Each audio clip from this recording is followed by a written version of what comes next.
Hello, viewers. It's Into Michael from Screw Reviews, bringing you a new podcast from myself called the Super Sentai Review. And like always, I'm going to speak very loudly, very clearly, and very slowly, in case you don't understand me. Also, I'll try to do my best not to breach upon during this audio podcast recording as well, not to cause any audio feedback as well. And also, if you're under 18, this audio podcast recording will change your adult language. Once again, if you're under 18, this audio podcast recording will change your adult language if you're under 18. Now, if you're over 18, that means you got to watch this audio podcast recording. Now, with this and everything else out the way, before I begin, I like to I need to address something. So basically, it comes to my attention, some of the names I've been pronouncing in the Sentai are incorrect. So basically, sometimes, there are certain names that I can't really pronounce very well. But so basically, I just want to correct some of it. So basically, turns out that I've been caught mispronouncing some of the names in this latest Sentai. So basically, turns out the proper name to announce How's brother's name is Korn. So basically, Korn. And also, I've been calling, Miss Banquet, Miss Banquet, who is one of the bad guys. That's not her name. Actually, her name's Miss Bouquet. So basically, I've been calling her Miss Banquet by mistake because I've been watching some other, Japanese soap opera that kind of looks the actors kind of look the same as the female villain from Gozyuger. So basically, just to clear up the names, the proper name to the pop. So basically, for now, I'm gonna properly call House Butter Corn. I'm gonna stop calling the villain who is known as Bouquet, Miss Banquet, and also Sun Sumi is actually Samino. So basically, I've been pronouncing the Black Ranger's name wrong as well. It's actually Samino. So anyway, just to let you guys know. Anyway, with that out of the way, let's get into the latest episode. Let's get into the latest episode. So basically, we see how how working at the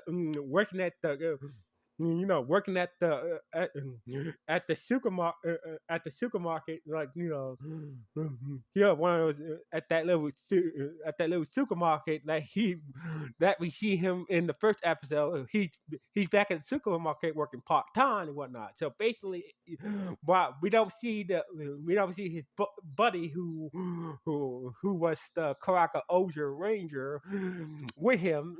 So basically, Hal doesn't have any memory. So basically, Hal's a memory restoration and whatnot, and basically he's back at working at the little supermarket and whatnot. Basically, mm, you know, still being himself before he became a ranger and whatnot. And basically, the same thief who robbed them in the first episode showed up, mm, and basically and basically did the same thing, came in with a knife and whatnot, and basically instead of taking a hot dog, he took a popsicle instead. And basically how was about to confront the robber until some stranger came in with a stack of money. He's like, hey, you want money? I got money right here. So basically the robber is like, you think you're funny and whatnot, and basically tried to stab him with the knife. And basically, he used the stack of money to, kind of affect, he the stranger used the stack of money to to stop the robber from stabbing him and disarming the robber and whatnot. And basically, and so basically the stranger gave the robber a stern talking to and whatnot. And basically, he decided to hey, I'm gonna use a stack of money. So basically anybody was like, anybody, if you buy what you want, it's on me. So basically, he put the stack of money on the counter, and basically, have another talking to the robber, you need to really think about think about you need to really think about your future and whatnot. And basically, like the store owner was like what. Well, so basically, the store owner asked for his name. He said, "My name's Shino." Remember that? And basically, he walked out, and basically, this little bear named Bear Kuma, or the Bear Kuma 50. So basically, gave no, gave Hao an invoice for 1 billion yen for ending the world and whatnot. He was like, "What the hell? What the hell? What the hell? What the hell is it? What do you mean I ended the world and whatnot?" So basically, how went after him, I believe after shift or something like that. But and basically you how you gonna how you gonna say somebody and give them an invoice for money and whatnot? I don't know what the hell this invoice is for. So basically you don't so you have no memory. So basically, I see.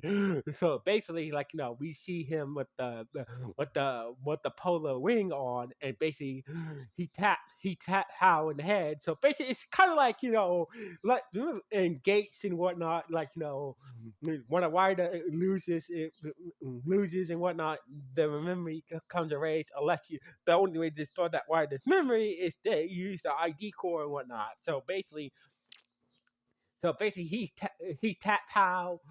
So basically, Messicino used the finger that he had his polar ring on, and basically tapped him and restored Hal's memories, and basically Hal remember everything that went down, and basically he went to go find the other. So basically, when he got so basically turns out the location of the cafe is not there anymore. It's just a building house. It's like one of those small Japanese building house, and basically we see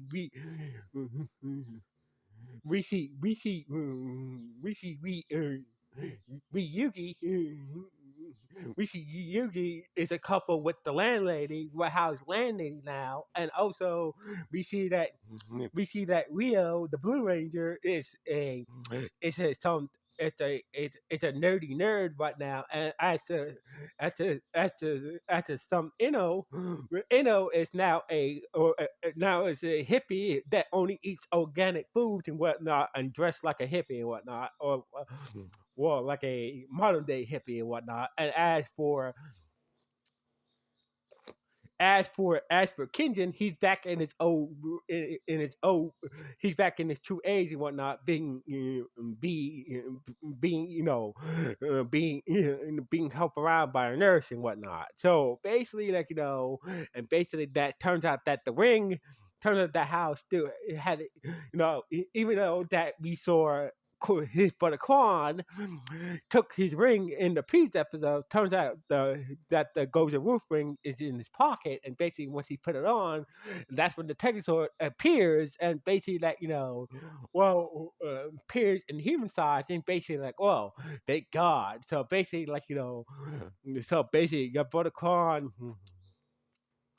your brother Kwan did you a favor by taking your ring, and therefore it didn't got destroyed by the others and whatnot. So basically, the Tegasol explains that explains that the word was so basically Jim was supposed to use our child, take a knuckle to destroy the world, and basically she reshaped it in her own image, but it didn't turn out that way. So basically, yeah, she used some of the Sentai rings, but it wasn't enough to basically to completely in this world, but it was so basically June didn't have enough Sentai rings. June used the Sentai rings along with Tegasord's power to create create that child to take a knuckle. So basically, June didn't have enough Sentai ring power to had to take a sword that had to take a knuckle, had a child to destroy the work completely.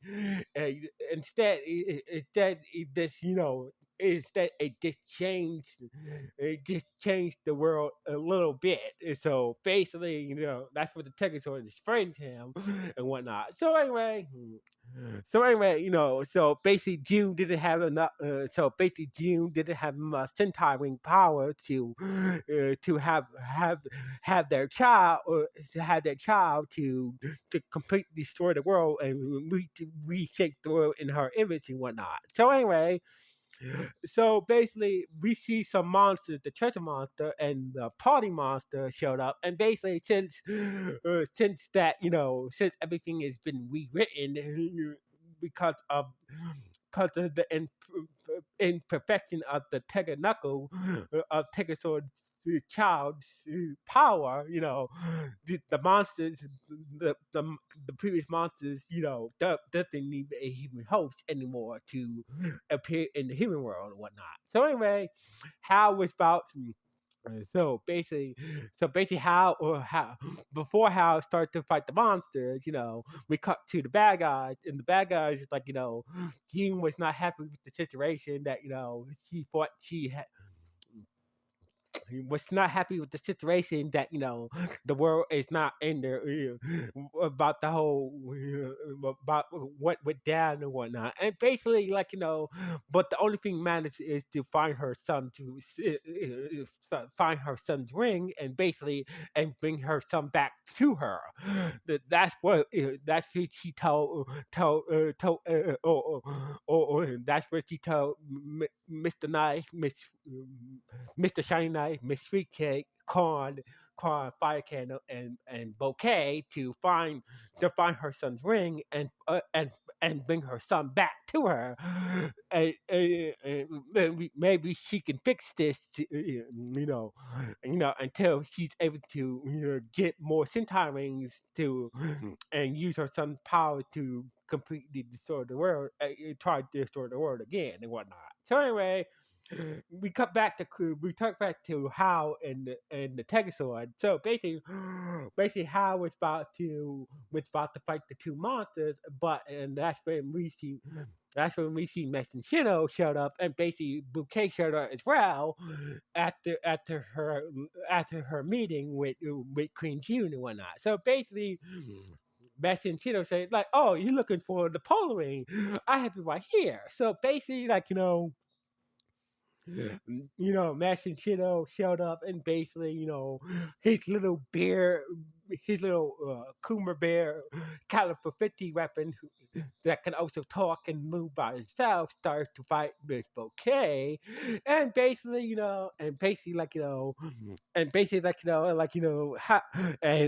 when the Tegasord said, "Oh, Mesh and Shido, it's good to see you again." So basically, and how it's like, who is this guy? So basically, it turns out that Mesh and Shido was the previous guy Wolf that helped them. That helped win that Sentai war a long time ago. So basically, so basically, Max and Cinder kept on calling How the second gen and whatnot. So basically, Max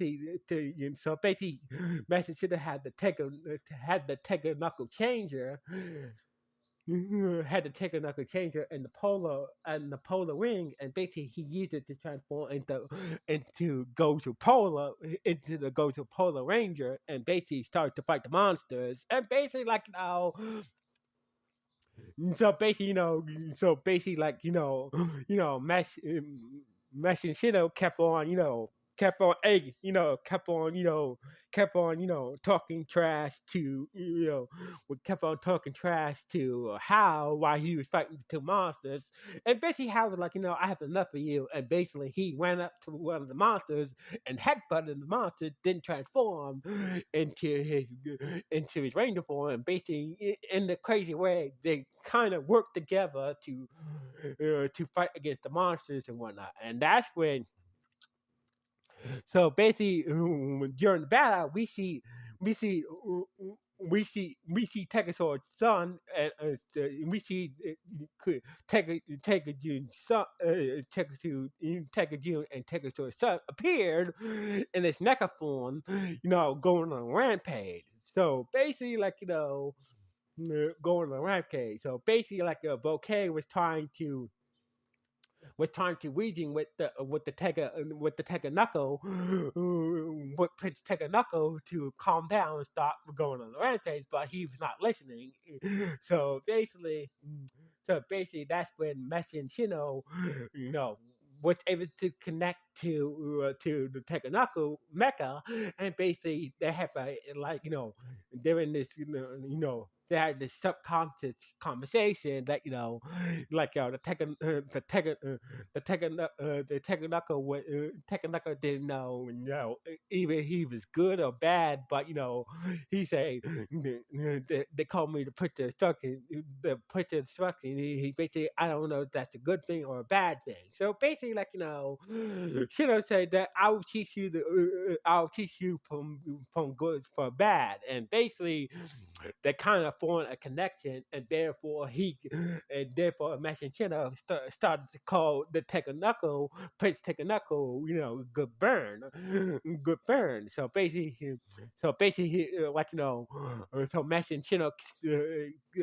called the Tekanako good burn, and basically he was able to calm, to connect with good burn, and basically calm him down, and basically he now good burn and the good burn who's and Masashino are a team and whatnot, and basically that's when Fire Killer showed up with his mecha and started to fight against good burn and started to fight against good burn and Masashino, and Fire Killer said that I'm gonna take good burn back with us, back with us, just like his mom wants him. And basically, like good burn was not having that, and basically Shino said that that's right. Let's show this clown how we work together and whatnot. So anyway, turns out that we see the other Rangers come back, got their memory back. I assume that Master Shino, before he showed up, he must have restored the other Rangers' memories as well. And basically they morphed up and basically hope how take down the party monster and the treasure monster with the combined weapon attacks, and basically destroy those monsters and whatnot. So basically Good Burn end up so basically, Meshishino and Goodburn ended up taking down Fire Cannon, Fire Mecha, and basically and forced Fire Cannon to retreat back to his back to the #1 world and whatnot. And basically, once Fire Cannon Mecha was destroyed, the other Rangers were like, what the hell is up with you? What the hell is up with you? What's your goal? And what's your goal? What's your goal in this situation? So basically, like, he made it clear that Master should have made it clear he wants to become a god that shall pass the Tegasword. So basically, he wants to become a god, like he wants to become a god like the Tegasword, and basically surpass the Tegasword, and basically he still he did get how another invoice, and how was like just rip that shit up, and like I'm not paying you shit, and basically he took the ninja ring that Hal had, and basically he changed the color from gold to blue, like a light blue, and basically said that I want to be a god just like the Tegazord, but surpass the Tegazord, and basically the episode ended with Master Shino changing the ninja ring from gold to a light blue color, and the Rangers just watching, and basically shocked that that Messingino wants to be a god that surpassed the Tech Sword, and basically this is how the episode ended on this note. So anyway, this was a good episode. So anyway, what do you guys think about this episode? Good, bad, or just okay? Please let me know. So basically, this was a good episode, good debut of the Gozyu Polar and whatnot, and whatever. So anyway, signing off on Screen Reviews 1.